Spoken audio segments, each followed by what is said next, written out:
same sense that the work of the cells within his body is to develop the mind principle. When through experience in the three worlds the human units have accomplished this, they can then gain through the final initiations something of the group concept, or the conscious realization of place, and of energized activity within the ring pass not of their particular planetary logos. Therefore, we might consider the following points. First, the work of the units, who go to the make-up of a particular planetary logos. This is of a threefold nature. A. To attain the consciousness of the realized control of their own individual ring pass not, or of their own sphere of activity. This covers the period of evolution up to the first initiation, or their entrance upon the path, and thus into the spiritual kingdom. It concerns the awakening of consciousness on the three lower planes. B. To attain the consciousness of the particular center in the body of one of the planetary logoi, which center embodies their group activity. This carries them to the fifth initiation, and covers the period wherein consciousness is awakened on the 5 planes of evolution. C. To attain to the consciousness of the center in the body of the logos of which any particular planetary logos is the sum total. This carries them to the 7th initiation and covers the period of the awakening of consciousness on the 7 planes of the solar system. These expansions are attained by the aid of mind, transmuted in due course of time into love-wisdom, and entail the conscious control of the entire 7 planes of the solar system, or of the lowest cosmic plane. Second, the work of the heavenly men who in their totality are the 7 centers in the body of the logos. This work is again threefold. A. To attain to full self-consciousness, or to individual consciousness on the 5 planes. To vibrate with conscious activity within their own ring pass not, a planetary scheme. This covers a period in the scheme of involution, and of that period during the evolutionary stage which is comprised within the first 3 rounds up to the entrance upon the 4th round.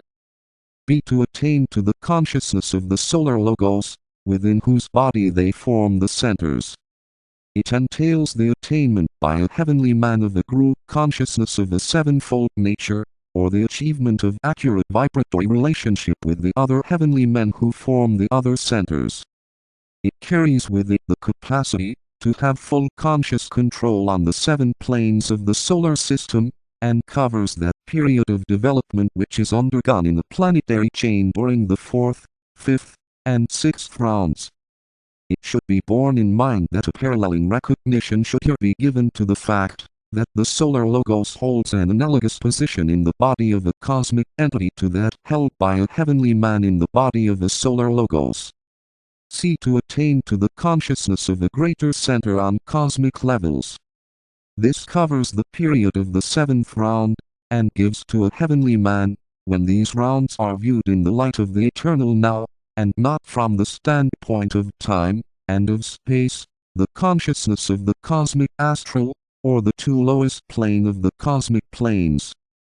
A great deal of the problem, to be seen slowly working out at this time to a solution is due to the fact that the control of the heavenly man, whose body our scheme may be, is as yet but partial, and his cosmic experience is as yet but imperfect. This necessarily affects the cells in his body in the same way that lack of astral control in the case of a human being affects his vehicle. It might here be pointed out that the evolution of the heavenly men is unequal, and that our planetary logos has not the control, for instance, that the heavenly man of the Venus chain has achieved. In each round one subplane of the cosmic astral plane is brought under control, and the consciousness of the heavenly man expands to include one subplane more.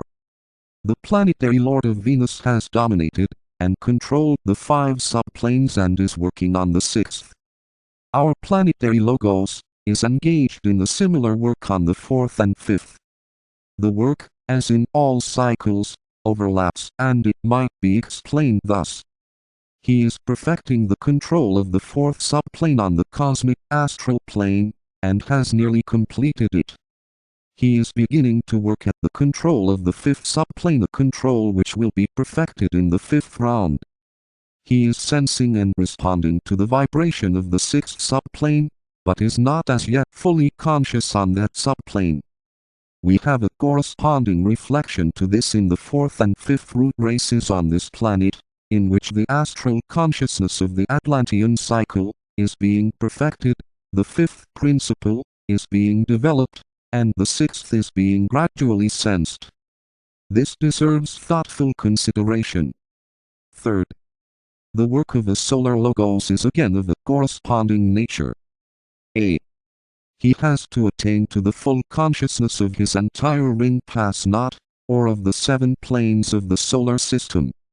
This covers a period when 5 of the heavenly men, or 5 of his centers, and therefore, 5 schemes, reach a stage of accurate response to contact and stimulation. B. He has to attain to the consciousness of the cosmic logos within whose body he is a center. He must find by experience his place within the cosmic group of which he is a part, in much the same way as a planetary logos pursues a similar course. This is achieved when all the heavenly men or each of the 7 centers are awakened and functioning consciously and freely, with their systemic interrelation adjusted and controlled by the law of action and reaction. It brings within his control not only the 7 subplanes of the cosmic physical plane, our 7 major planes, but necessarily also the cosmic astral plane. C. To attain to the consciousness of the center in the body of the one about whom naught may be said. This center is formed by the sphere of influence of the cosmic logos. In the body of the cosmic logos, a solar logos is a center. We must bear in mind that this enumeration is given from the standpoint of the present, and from the angle of vision, relatively limited, of the heavenly man of our particular scheme, and that it is therefore circumscribed by his peculiar conditions, which govern the intelligence of the cells in his body. It is given from the point of view of differentiation, and not of synthesis. A synthetic absorption proceeds eventually in connection with all these entities, and each undergoes a process, paralleling on his own level that undergone by the microcosm. In the case of the microcosm, the causal body, or the body of the ego, acts as the synthesizer of the energy of the quaternary or lower self, and the spiritual tabulate lineae. Evolution in the universe entity vehicle center space-time, the unknown 7 constellations. Cosmic logos 5 cosmic planes. A cosmic logos 7 solar systems, solar logos 4 cosmic planes. A solar logos 7 planetary schemes, heavenly man 3 cosmic planes. Period of 3 solar systems. A heavenly man 7 planetary chains, koans and groups 2 cosmic planes. Period of 1 solar system. A man 7 etheric centks, a principle 1 cosmic plane, period of 1 planetary scheme. Or monadic sheath as the synthesizer of the 7 principles, making thus the 3, the 7, and the 10. In closing, I would point out that the mind must carefully be kept from reducing all these ideas into a rankly materialistic concept. It must be rigidly borne in mind that we are dealing with the subjective life, and not with the objective form, and that we are considering, for instance, the synthesis of the principles or the qualitating energies and not the synthesis of form. Through each etheric center, man is bringing to perfect vibration some one principle, or quality through which the subjective life may express itself. Through each chain in the scheme, a heavenly man is endeavoring to do the same. Through each scheme in the system, a solar logos is working at the same thing.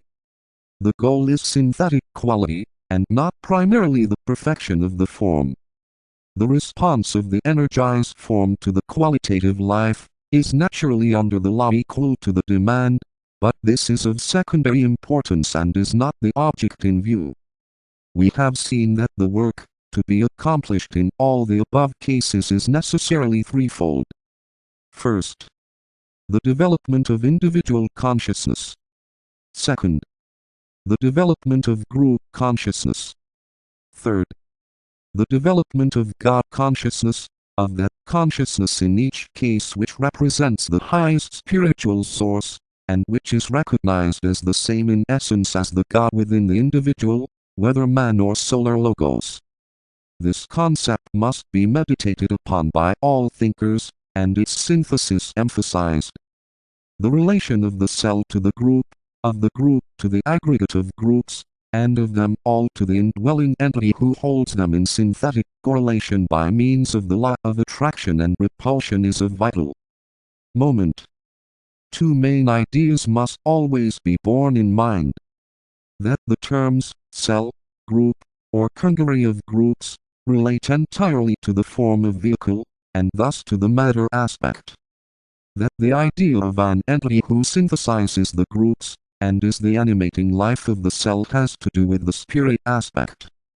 These two concepts lead necessarily to a third, that of the development of consciousness, which is the gradual expansion of the realization of the indweller in the form, the apprehension by the self of the relation of the form to itself, and of its slow utilization and control. This persists until that realization includes the cell, the group, and the totality of groups. These ideas can be applied to the three grades of consciousness referred to as follows. Man, the lowest type of coherent consciousness, using the word consciousness in its true connotation as the one who knows, is but a cell, a minute atom within a group. A heavenly man represents a coherent conscious group.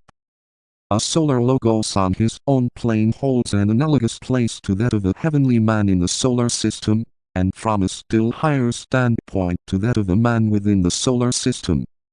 When the place of the solar planes within the cosmic scheme is duly apprehended, it will be recognized that on cosmic levels of a high order the solar logos is an intelligence, as relatively low in the order of cosmic consciousness, as man is in relation to solar consciousness. He is but a cell in the body of the one about whom naught may be said. His work parallels on cosmic levels the work of man on the solar planes. He has to undergo on the three lower cosmic planes a process of developing an apprehension of his environment of the same nature as man in the three worlds. This fact should be remembered by all students of this central division of our subject. Above all, the analogy between the cosmic physical planes and the solar physical planes must be pondered upon. It holds the fourfold mystery. 1. The mystery of the Akasha. 2. The secret of the fifth round. 3. The esoteric significance of Saturn, the third planet. 4. The occult nature of cosmic Kundalini, or the electrical force of the system. One hint on this fourth point may be given for wise consideration. When the electrical interplay between the planets is better ascertained, and by this I mean their negative or positive interplay, then it will be revealed which are related or connected, and which are nearing the point of balance. I would here point out very briefly certain facts, not pausing to elaborate, or to elucidate, but simply making various statements which as the knowledge of man progresses will assume their rightful place in the ordered scheme. They will then be seen as enlightening, and revealing the necessary sequence of development. 2. The work of the atomic units,